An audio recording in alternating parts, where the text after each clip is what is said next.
Banyak yang bilang gagal bayar pinjol atau galbe pinjol abaikan saja. Banyak yang bilang juga pinjol nggak dirugikan kok kalau kita nggak bayar hutang kita atau kita telat bayar atau gagal bayar. Karena pinjol sudah memiliki asuransi untuk melunasi hutang-hutang kita jika semisal kita tidak bisa membayar hutang-hutangnya. Nah, benarkah demikian dan apakah sesimpel itu? Yuk kita akan bahas di video kali ini teman-teman. Nah, oke, membahas soal asuransi pinjol. Asuransi yang digunakan pinjol ketika nasabah gagal bayar yang menjamin agar hutang-hutang pinjaman oleh nasabah itu bisa dilunasi dan terbayarkan. Sehingga sebenarnya pinjol nggak rugi-rugi banget jika para nasabahnya gagal bayar. Nah, perlu kalian ketahui ya teman-teman, memang ada asuransi seperti itu ada. Bahkan di Shopee Paylater pun kalau nggak salah di surat perjanjian itu kalau coba deh kalian cek, itu ada kok disebutkan bahwa ada asuransi juga yang menjamin kalian agar kalian, misal kalian gagal bayar, itu akan memanfaatkan dana dari asuransinya. Nah, pertanyaannya adalah apakah semudah itu ketika orang sudah gagal bayar, telat bayar, tiba-tiba langsung pinjolnya mendapatkan ganti rugi dari asuransi? Enggak juga. Ya, namanya asuransi, baik itu di kesehatan ataupun asuransi apapun itu, tentu ada kondisi-kondisi yang harus diperhatikan. Ya, yang pertama, mungkin apa syaratnya biar hutangnya diganti. Terus kemudian,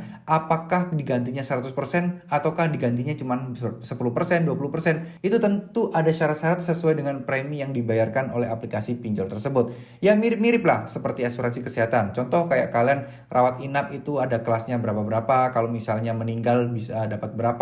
Nah, sama aja. Pinjol pun juga begitu. Kalau nasabahnya yang gagal bayar ini mungkin amit-amit meninggal dunia, pastinya kan ada nilai uang yang akan dikembalikan oleh pihak asuransi. Ya, itu kita nggak pernah tahu ya, apakah 100%, 80%, 50%, itu adalah kebijakan dan itu rahasia internal mereka sendiri. Nah, jadi kalau kita berpandangan bahwa kita galbe aja atau mereka nggak dirugikan kok, jadi sama-sama untung lah. Kalian dapat uangnya, meskipun kalian nggak usah bayar, pinjol juga dapat untung, terus kemudian mereka dapat uang gantinya. Nah, balik lagi, kalau misalnya pinjol semudah itu untuk mendapatkan asuransinya, tentunya kan mereka nggak perlu sewa mahal-mahal untuk bayar DC kan? Nggak perlu mereka gencar nelponin kalian setiap hari kan?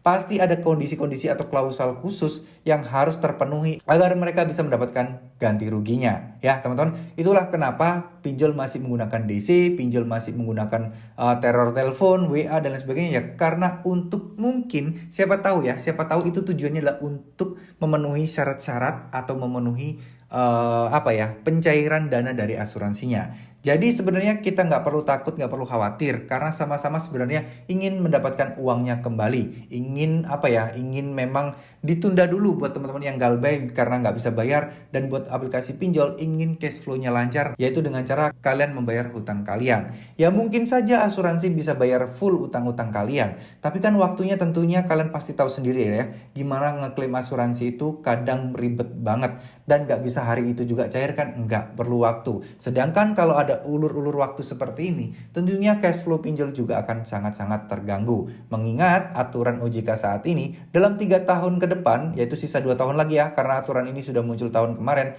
harus memiliki nilai ekuitas 12,5 miliar. Kalau nggak terpenuhi, maka pinjol-pinjol ini akan bangkrut teman-teman. Ya, jadi memang benar asuransi pinjol akan menjamin dan membayarkan hutang-hutang tanggungan nasabah yang galbay, tapi balik lagi itu sesuai kondisi dan sesuai syaratnya. Ya, itulah kenapa banyak banget orang-orang yang bilang galbay aja, toh pinjol nggak akan dirugikan karena ada asuransinya. Nah, itulah salah satu penyebabnya, yaitu asuransi tersebut. Tapi semoga inti dari video ini tersampaikan kepada kalian bahwa asuransi tidak akan menanggung mungkin semuanya dan mungkin tergantung kondisi dan syarat-syarat ketentuan yang berlaku teman-teman. Ya, terima kasih. Mohon maaf jika ada salah-salah kata. Wassalamualaikum warahmatullahi wabarakatuh.